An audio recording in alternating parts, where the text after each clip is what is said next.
This lesson deals with supplemental problem 320. You can find this problem in the ECE302 ebook and the Chapter 3 supplemental problems, starting on page 36. The circuit shown below is called an RTL NAND gate and was taken from an article in Electronics World in volume 71, number 6, entitled Computer Logic Fundamentals. Can you determine the value of Vout given these four possible inputs? On A and B, 0, 0, 0, 3.6, 3.6, 0, 3.6, and 3.6. If we assume our default values of 0.7 for VBE on, 0.2 for VCE sat, and beta f of 100.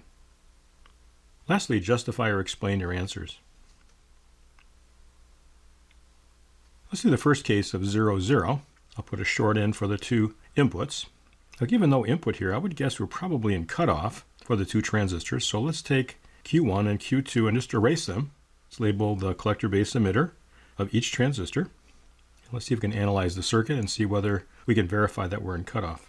With these being open circuits, there's going to be no current flowing in here. This node voltage is the same as this one. In other words, the rise in voltage here is minus 0 times 640 plus 3.6. So I've got 3.6 volts right here, and that's equal to the value of the collector emitter voltage of 1 and 2 added together. I'm going to assume that the two transistors are identical. They're both open circuits, and they're actually in series. And if they had the same infinite resistance, then we would actually divide the voltage in half here and be 1.8. In reality, we'll find that it's something skewed from that. But for right now, let's just assume that that's true. Now, that is greater than or equal to 0, so that's one of our checks. This node voltage here is going to be equal to the current times the resistance minus 450 times 0, which is 0. And then the emitter of transistor 1 is sitting at half the value of here, if we assume equal drops. The base emitter voltage would be the difference of those two. 0 minus 1.8 is minus 1.8, and that's less than or equal to 0.7, so that checks. And then the base emitter of transistor 2, again, we can calculate this voltage, is a minus 0 times 450. And of course, that's equal to 0, and that's less than 0.7, so our assumption checks. For this particular case, both transistors are cut off, and the output voltage is 3.6 volt, or a logical 1.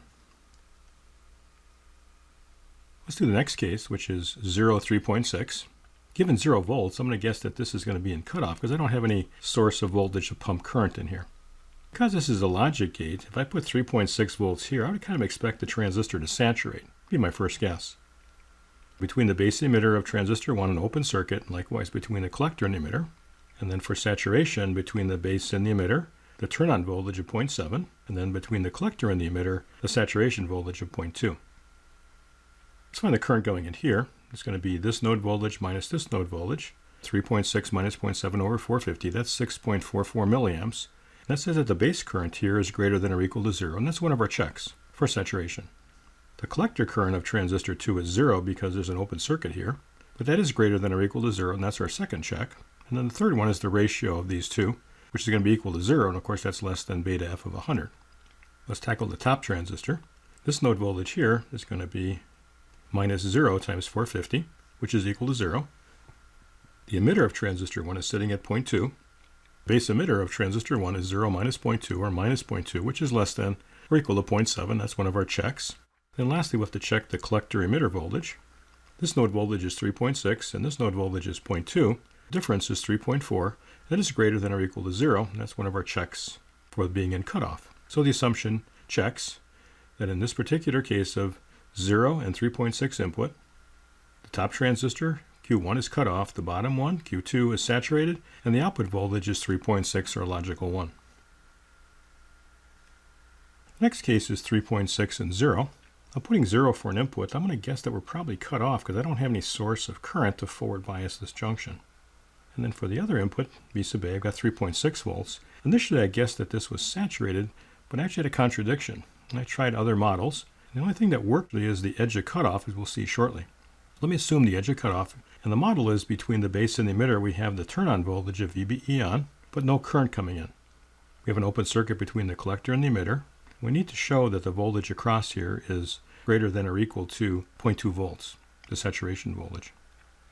Since there's no current coming in here, this node voltage is the same as this one, or I could do the rise in voltage equals minus 0 times 640 plus 3.6. That's going to be the sum of these two open circuit voltages. I can solve for the voltage over here by going around the loop this way. The rise in voltage is VCE2. That's going to equal minus 0.7 minus 0 times 450 plus 3.6. So that's 2.9 volts.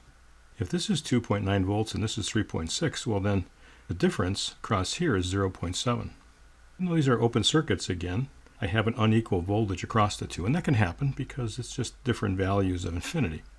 This is greater than or equal to 0.2 volts. That satisfies our edge of cutoff check. And lastly, what's the base emitter voltage of transistor 2? It's going to be equal to minus 450 times 0. And that's less than 0.7, so that checks. Our assumptions of being at the edge of cutoff for Q1 and Q2 being cut off are correct. And for an input of logical 1 and logical 0, we have a logical 1 output. The last case is having 3.6 for both inputs, 3.6 and 3.6.